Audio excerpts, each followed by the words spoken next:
ಇವತ್ತು ಲೋಕಸಭೆಯಲ್ಲಿ ಐತಿಹಾಸಿಕ ಮಹಿಳಾ ಮೀಸಲಾತಿ ಮಸೂದೆ ಜೊತೆಗೆ ಕ್ಷೇತ್ರ ಪುನರ್ವಿಂಗಡಣೆ ಮಸೂದೆ ಕೂಡ ಈಗಾಗಲೇ ಮಂಡನೆ ಆಗಿದೆ. ಇದರ ಜೊತೆಗೆ ಸಾಕಷ್ಟು ಚರ್ಚೆ ಕೂಡ ಆಗ್ತಾ ಇದೆ. ಅತ್ತ ವಿಪಕ್ಷಗಳು ಈ ಒಂದು ವಿಚಾರವನ್ನು ಎತ್ತಿಕೊಂಡು ಸರ್ಕಾರದ ವಿರುದ್ಧ ಹರಿಯಾಯ್ತಾ ಇದ್ದಾರೆ. ಹಿಂದೆ ಯಾಕೆ ತರಲಿಲ್ಲ, ಇದರಿಂದ ರಾಜಕೀಯ ದುರುದ್ದೇಶ ಇದೆ, ದಕ್ಷಿಣದ ರಾಜ್ಯಗಳಿಗೆ ಸಾಕಷ್ಟು ತೊಂದರೆ ಆಗ್ತಾ ಇದೆ ಅಂತ ಆರೋಪವನ್ನು ಮಾಡಿದ್ರು. ಅತ್ತ ಇದಕ್ಕೆ ಪ್ರತಿಕ್ರಿಯೆಯನ್ನು ಕೊಟ್ಟ ಅಥವಾ ಉತ್ತರವನ್ನು ಕೊಟ್ಟಂಥ ಪ್ರಧಾನಿ ನರೇಂದ್ರ ಮೋದಿ ಅವರು ಯಾರಿಗೂ ಯಾವುದೇ ರೀತಿಯಂಥ ಅನ್ಯಾಯ ಆಗಲ್ಲ, ಇದಕ್ಕೆ ನಾನು ಯಾವುದೇ ರೀತಿಯಂಥ ಕ್ರೆಡಿಟ್ ತೆಗೆದುಕೊಳ್ಳಲ್ಲ, ಬದಲಾಗಿ ನೀವೇ ಇದರ ಸಂಪೂರ್ಣ ಕ್ರೆಡಿಟನ್ನು ತೆಗೆದುಕೊಳ್ಳಿ ಅಂತ ವಿಪಕ್ಷಕ್ಕೆ ತಿರುಗೇಟು ಕೊಟ್ಟರು. ಹಾಗಾದರೆ ಏನಾಯಿತು ಲೋಕಸಭೆಯಲ್ಲಿ ನೋಡೋಣ ಬನ್ನಿ ಸ್ಟೋರಿಲಿ. This government want to completely hijack the constitutional protection. कि बिल को पुरस्कृत करना या न करना, हम सब लोग जाति गणना मांगेंगे, जाति गणना होगी तो हम आरक्षण मांगेंगे, इसीलिए आप लोग धोखा दे करके आना। ये निर्णय प्रक्रिया किसी के साथ अन्याय नहीं करेगी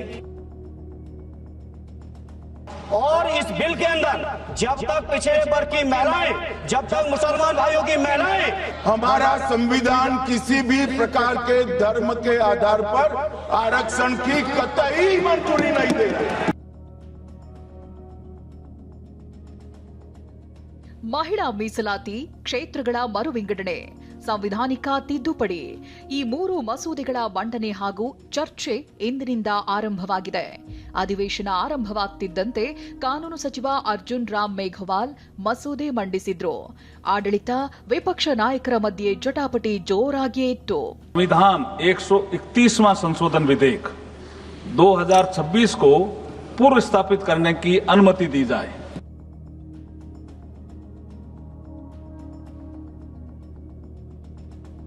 ಪ್ರಮುಖವಾಗಿ ಮಹಿಳೆಯರಿಗೆ 33% ಮೀಸಲಾತಿ ನೀಡೋ ಮಸೂದೆ ಸಂವಿಧಾನದ 131ನೇ ತಿದ್ದುಪಡಿ ಬಿಲ್ ಆಗಿದೆ. ಇದರ ಮುಖ್ಯ ಉದ್ದೇಶ ಲೋಕಸಭೆಯ ಒಟ್ಟು ಸೀಟ್ಗಳ ಸಂಖ್ಯೆಯಲ್ಲಿ 543ರಿಂದ 850ಕ್ಕೆ ಹೆಚ್ಚಿಸುವುದು ಮತ್ತು ಮಹಿಳಾ ಮೀಸಲಾತಿಯನ್ನ 2029ರ ಚುನಾವಣೆಯ ವೇಳೆಗೆ ಜಾರಿಗೆ ತರುವುದಾಗಿದೆ.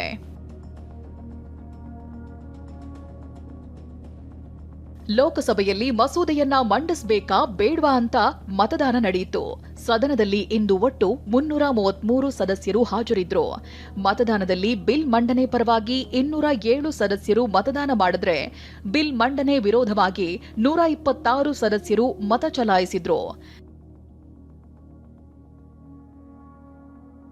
ಲೋಕಸಭೆಯಲ್ಲಿ ಅಬ್ಬರಿಸಿದ ಪ್ರಧಾನಿ ಮೋದಿ ವಿಪಕ್ಷಗಳ ಆರೋಪಕ್ಕೆ ತಿರುಗೇಟು ಕೊಟ್ರು.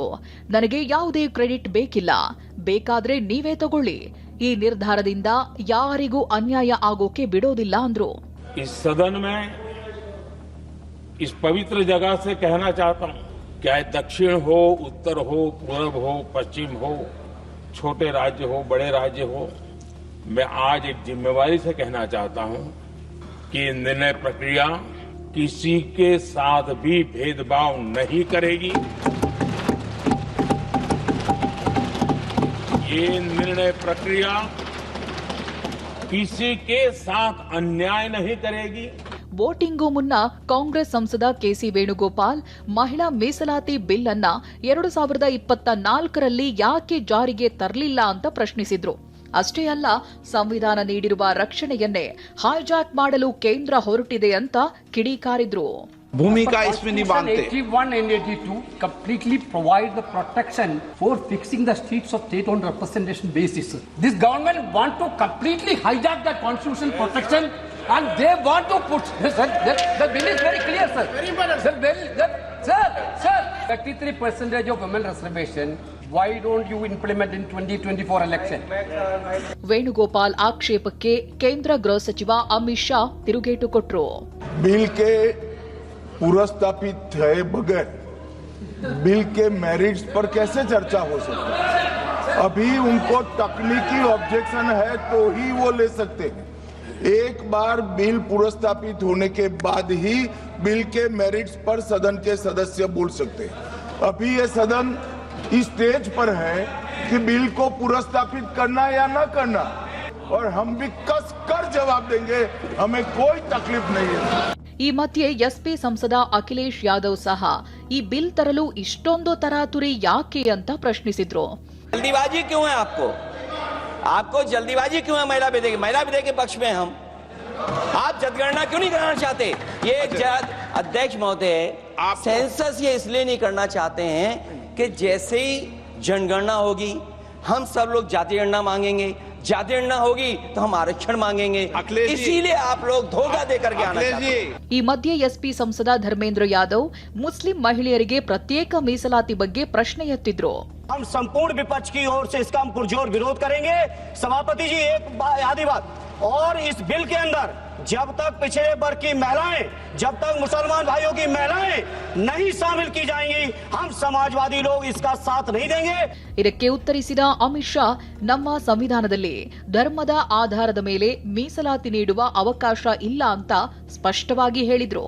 धर्मेंद्र यादव जी ने एकदम गैर संवैधानिक बात करी, मुस्लिम महिलाओं को आरक्षण की।